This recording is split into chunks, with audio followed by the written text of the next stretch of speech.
Hi, everybody. Hi. Travis, come on now. I ruined right it. when he was about to introduce it, man. This is right why, when he was about to why you introduce guys it. haven't invited me the past couple of rotations. That's okay.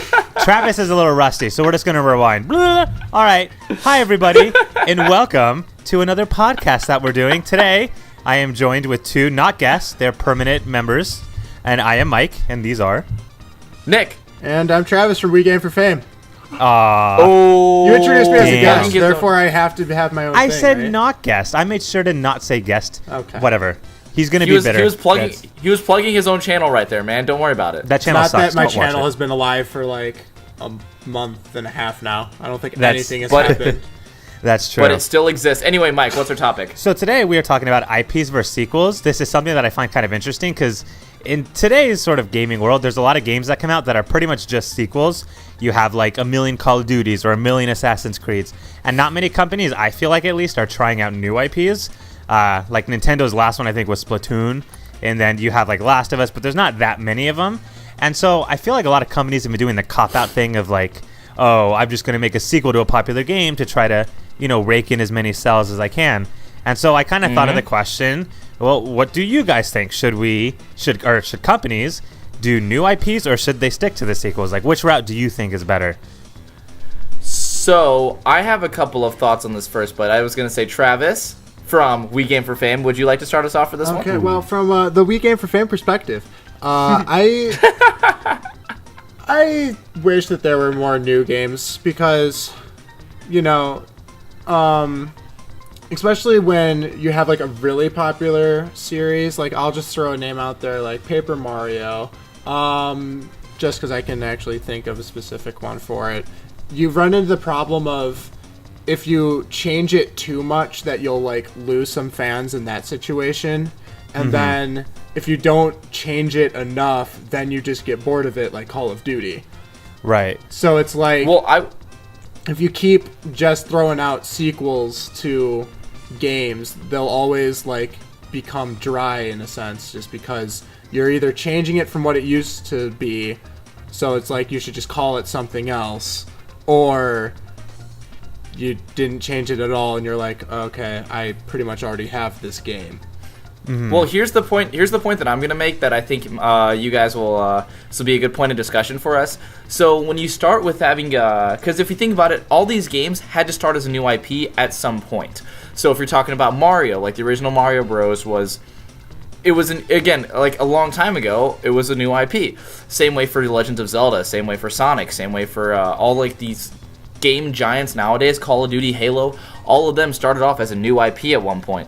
And and depending on how successful that original IP is whether it actually gets the chance to make a sequel. But Right. the issue with the sequel is that you're kind of stuck in a weird place where you don't want to innovate it too much to alienate your audience, but you still have to innovate it enough for people to be like, this is still a different game itself. But then you run into issues like Legend of Zelda, where if you go from the original Legend of Zelda to The Adventure of Link, there's people who are diehard Legend of Zelda fans, but will never play the sequel because they think it's not a real Zelda game to them. So I want to hear some stuff like that, because I am definitely with you, Travis. I would love to see new IPs, because I would love to see other types of games out there. And I mean, you saw how successful like Xenoblade was, I guess, just because it was a completely different game and it was a completely different premise. We really don't see that all the time. But the sequel, you saw, it really didn't get the best reviews. I personally love it, and Travis personally loves it. Technically, it's not like a direct sequel, like story-wise, but it still is a sequel. But it did get dinged on the reviews for being very similar to the main game, and I was like, I don't really think these are justified, because no matter what, people are going to always find something to complain about. Right. Exactly. So, Well, let's even kick it old school, because a good example, I think, of kind of what you're saying is like Zelda 2, The Adventure of Link. It was so drastically different from the original Legend of Zelda. So you almost have to wonder, would it have been seen as a better game if Nintendo would have called that like a new IP? You know what I mean? yeah. Because like if you don't Exactly. call it a Legend of Zelda game, then if you deviate from what it normally is, deal. So then that question comes but then at the same time, if you don't call it Zelda, it's probably not going to sell as well. So you're sort of torn between that. Like I can call it this and immediately make more money, but then people will be mad about it either because it's the exact same thing or that it's too different or whatever. Because if you call it a new IP, you avoid that problem entirely, but then people probably aren't going to buy it as much. So then it's kind of like, well, what do you do? Well, because then there's also the Metroid Prime Federation Force thing, where I don't know exactly how bad of a game it truly is, but I know so many fans were just super pissed about it. Just because they were expecting a Metroid Prime game, and then it wasn't like what they wanted it to be. In the words of Big Mike, he called it chibi robo shit. Yeah, I mean, it's not wrong. And what you'd expect from a Metroid Prime game is not that. You expect Samus being a badass, like literally like invading going to like an unknown planet and exploring it completely. But I was actually going to go with that too, Travis, because the issue with that is I would have definitely just called it a new IP. Yeah, they want to make money, but at the same time you anger so much of your audience that people probably wouldn't want to go out of their way, and they might lose faith in the franchise altogether. I feel like it's better to make a new IP and try to introduce a new audience than alienating an old one. What do you think about that? Well, I kind of knew this was the route I was going to go, because everyone would obviously say, oh, I want new IPs, and I think the three of us agree with that. So I'm going to play devil's advocate a little bit, and then bring up, because we just talked about Dead Franchises as a podcast that it's not finished yet, but it'll be up by the time this goes up. And we all have these old franchises that we want to come back, right? Like F-Zero or things like that. And we have the ones like Zelda that we want to keep up.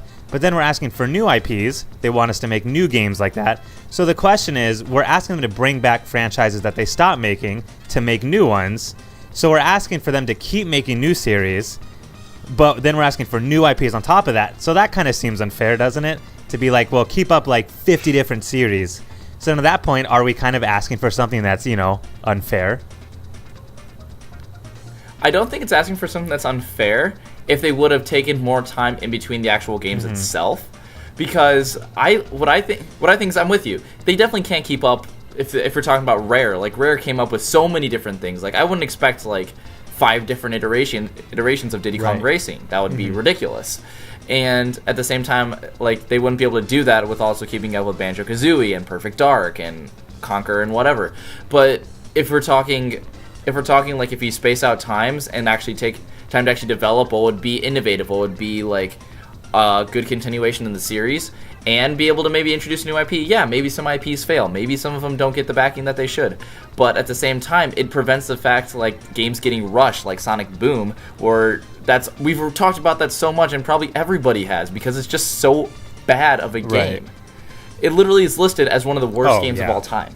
So, yeah. So it's I like what you're saying. It is asking for a lot by trying to get new IPs and sequels, but I think that if you maybe introduce a couple new IPs like as you go along, which is one of the reasons why I've been into a couple of indie games recently, it prevents the fact of you won't get a Sonic Boom, or you won't get a Sonic Unleashed. You won't get one of those ones where you kind of want to ignore that they're part of the mainline series of games, or Metroid Other M. Right. Something like that. That's true. Well, because Sega is kind of one of the ones that just completely stopped making new IPs for a lot of the part, because they had a lot of good classic IPs like Knights and stuff, but they sort of just dropped everything and just kind of went the Sonic route pretty much. I mean, they do make a couple other games, but they pretty much just like force feed Sonic. Like, there's been 2 new Sonic games this year, and it's like at that point, Sonic Mania is great, and I'm not mad that they released it, and I'm sure Sonic Forces will be great, but then it's like, well, is this taking time from other games? Because I get they have a Sonic team for that,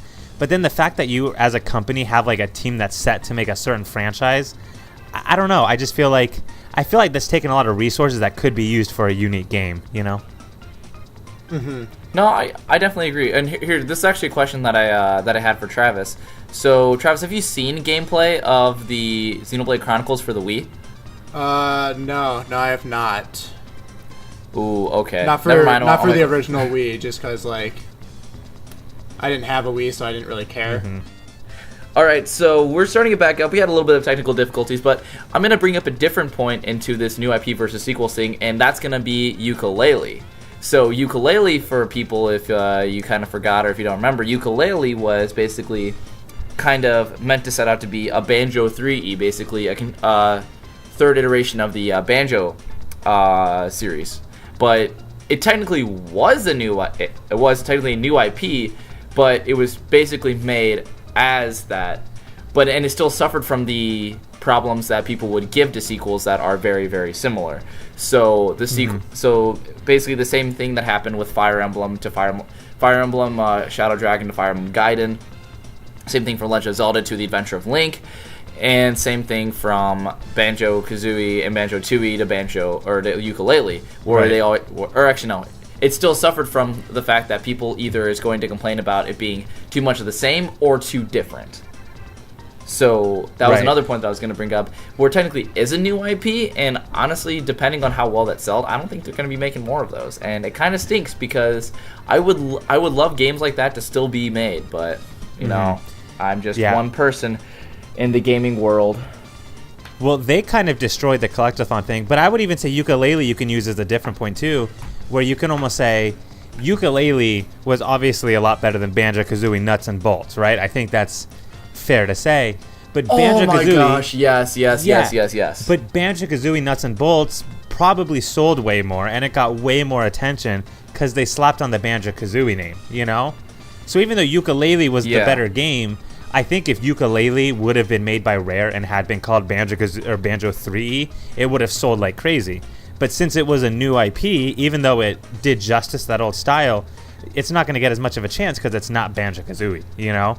Whereas Nuts and Bolts was way worse. You could tell just from looking at trailers that it's not the same game, and yet it sold better and got way more attention just because it has that name slapped onto it. Those you know? graphics, man.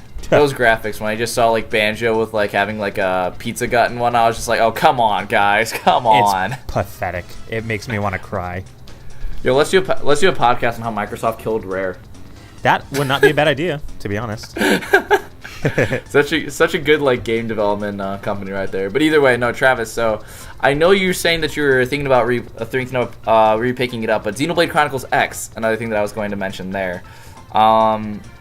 First of all, have you been playing it recently, or have you? No, because instead of doing that, I decided to start playing Borderlands 2 with CJ, and oh gosh, that has been consuming my life for the past couple days in a great way, because that game is awesome, beautiful. I was going to stream it, but since my internet is being stupid, I can't really.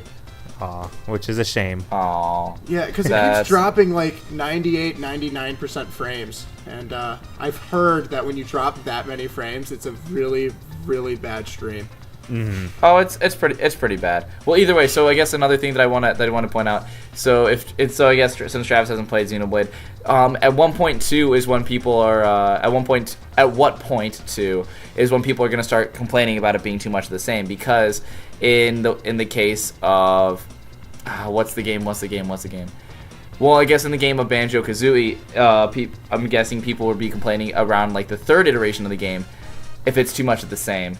Because there's technically games that got away with having a very similar formula for a really long time, like Dragon Quest, and people are absolutely okay with that. Right. So sometimes I don't really think sequels should be like penalized for being too much of the same. It's just some people want innovation, some people don't.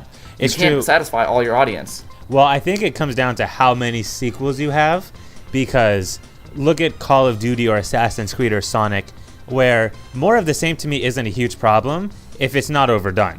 Whereas like Call of Duty, they have a new game every single year, and it's like the same thing over and over and over. On top of all the other shooters that are so similar, like, I mean, I'll say Battlefield and all those, even though a bunch of people will be like, Battlefield's so much better. I don't care. They're normal shooters that don't have any sort of specialty with them. Exactly. Well, and they just sort of use the same formula. Exactly. Because it's all shooters. And then I was going to say, and then you also see Overwatch being as successful as that is, and it's a new IP. Right, exactly. So it can work. And even like Pokemon, I feel like, is another example of one that like, it's the same thing over and over, which isn't bad, but it sort of, to me at least, runs dry when it's made like once every single year or every other year, where it's like you're just pumping out the same exact thing. I feel like sequels should be capped off to a certain point where like after you make the third game, you should kind of take a break from it. Because a lot of like popular games, like Borderlands is a good example, where Borderlands was a great game, and no one's going to complain about a Borderlands 2, but they only made like 4 or so Borderlands games, and they spaced them out, you know? Like one came out, and then the next one was a few years later, and then the next one was a few years after. And then the pre-sequel. Right. So they space them out really good, which I think is a lot better. I think the problem is a lot of companies use their sequels as like money grubbers. Like we make fun of Madden 18 for releasing every year, but you know we let it slide that Pokemon does it and Call of Duty does it and Assassin's Creed does it, but you know they just get off of that. Honestly, it's mainly my hatred for EA that gets me to hate on those games, though. True. It's not mainly the game itself. Yeah. Because I'll be honest, our Madden 08 gameplay was pretty good. Okay, that's because we were playing on the Wii, and that was the greatest it was so bad. experience. That was hilarious. Okay, well, I'm definitely with you though, Mike. I definitely would like to see some more new IPs. I guess kind of wrapping this up. I would like to see some new IPs, but I guess for me, I always like seeing IP. At least if it is going to be a sequel, I want it to be a combination of both innovation and actually like I guess more sticking to what made it that game. So I know we mentioned it before in probably like one of our first podcasts we went out with Paper Mario and whatnot, but the card mechanic is not what I thought Paper Mario's battle system should be. Exactly. Yes, there's still similarities, but it's a sequel. It's part of a sequel that just did not feel like it stuck to the actual core mechanics. So I'm okay with sequels to be a lot of the same if it sticks to those core mechanics. Exactly. But once you kind of start changing those core mechanics, like with Final Fantasy, it starts to kind of border on the line of, is this really a Final Fantasy game anymore, or what you thought a Final Fantasy game was? Right.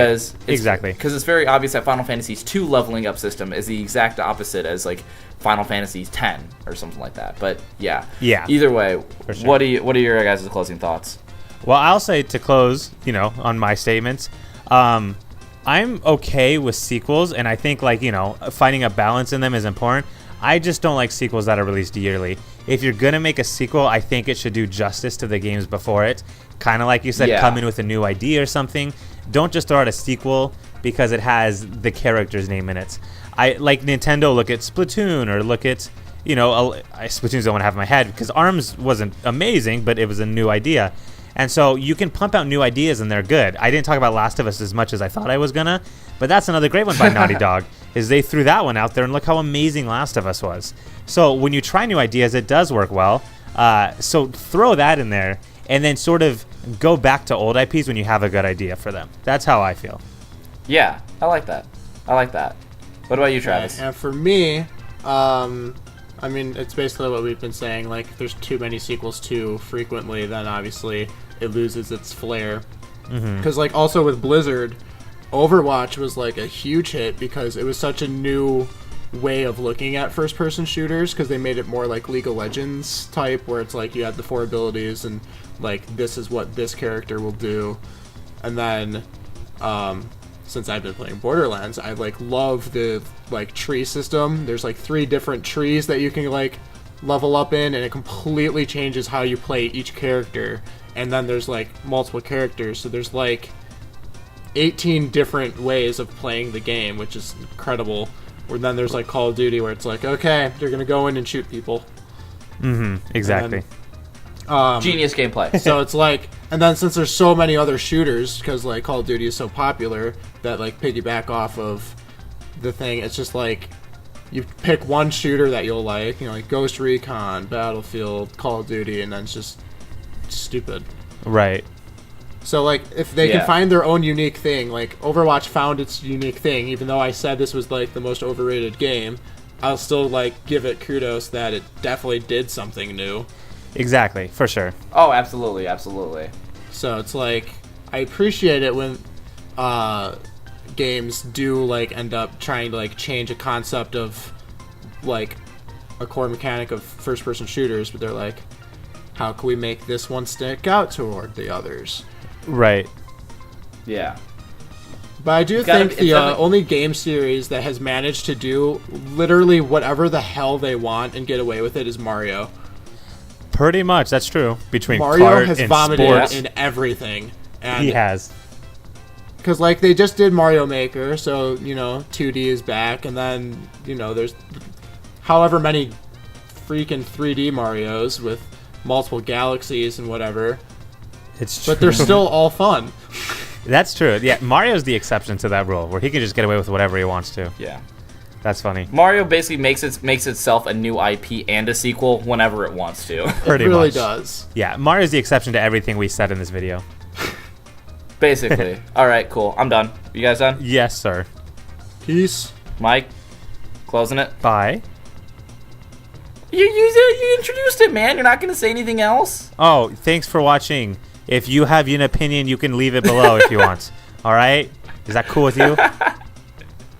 Thanks, Mike. Yeah, no problem.